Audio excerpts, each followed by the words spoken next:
las siguientes preguntas.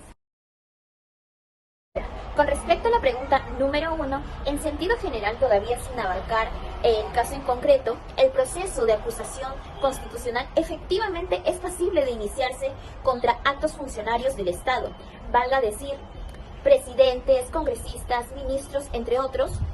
Existe un requisito jurídico que nos plantea en la Constitución en el artículo 99 y lo desarrolla en el artículo 100. Este es que se trate de un delito cometido en abuso de su condición o cargo. Estos son los denominados delitos de función.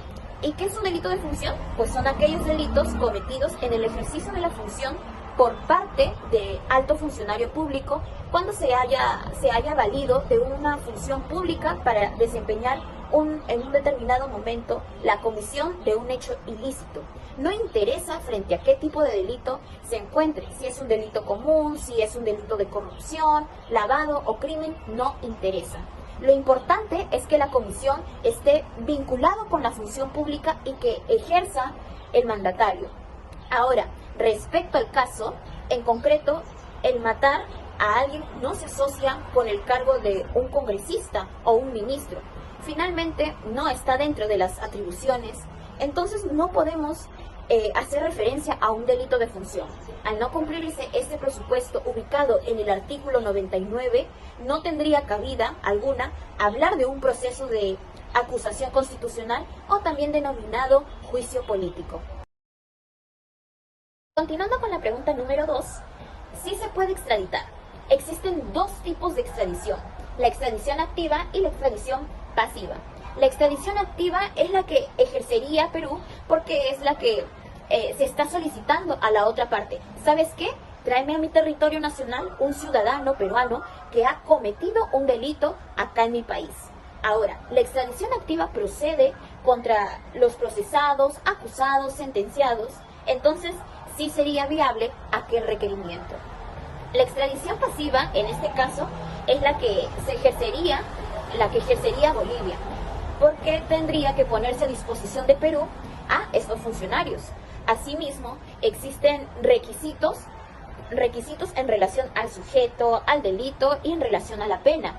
Creo también necesario citar a Enrique Villavicencio, quien dice que en relación al sujeto debería invocarse el principio de administración de justicia por representación.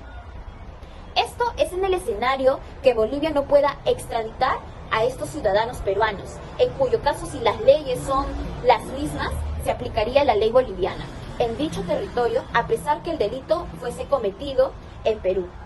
Por otro lado, tenemos el principio de doble incriminación. Un requisito para solicitar la extradición es que aquella conducta desplegada por el agente tenga una regulación igual en el territorio que se ha solicitado la extradición.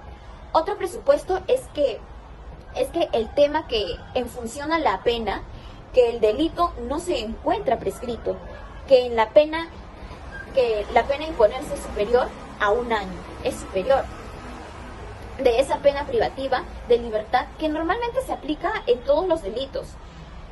Así que por ahí no habría ningún tipo de inconveniente. Por otro lado, los principios que se pueden aplicar son el Eris in endi, no juzgar a una persona 2 veces por el mismo hecho, que prohíbe extraditar. Si no existiera este supuesto, sería viable la extradición de estas personas.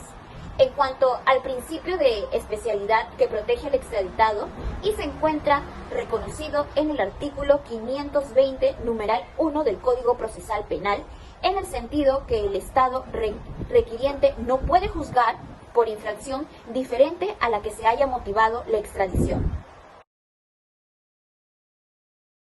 En relación al alcalde, si yo fuera representante del Ministerio Público, yo iniciaría un proceso penal en el cual involucraría a la par al congresista, al ministro, al alcalde y a los otros involucrados. Primero porque existe una vinculación. Si yo los denuncio, mañana más tarde se elabora una nueva denuncia y se crea una carpeta fiscal. Podríamos entonces obtener pronunciamientos diversos que sean contrapuestos. Entonces, para evitar esto, bajo el sentido de una acumulación posterior. Y al alcalde le imputaría el delito de omisión porque en lugar de retener a ambas personas que habían ejecutado el delito, de homicidio, él ayudó a que ellos fuguen, teniendo un deber especial por su condición de alcalde de presentar una denuncia sobre el evento sucedido.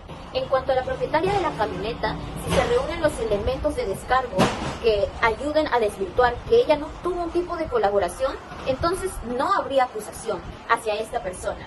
En cambio, si la propietaria tenía acto de disposición en ese momento de la camioneta y la brindó para que estas personas puedan fugarse del país, se le imputaría un título de cómplice, no por homicidio, sino por omisión de socorro. Por último, si la esposa de Justiciano Pacífico Buendía ya denunció por el cargo que esté el congresista y el ministro, la investigación no podría ser llevada por un fiscal provincial y por tanto no podría ser conocedor un juzgado ordinario. Necesariamente, en el artículo 93 nos dice que por la magnitud del cargo tendría que ser conocido la Fiscalía Superior, y quien tendría que conocer todo el proceso y las medidas cautelares tendría que ser un juez de la Corte Suprema. Muchas gracias.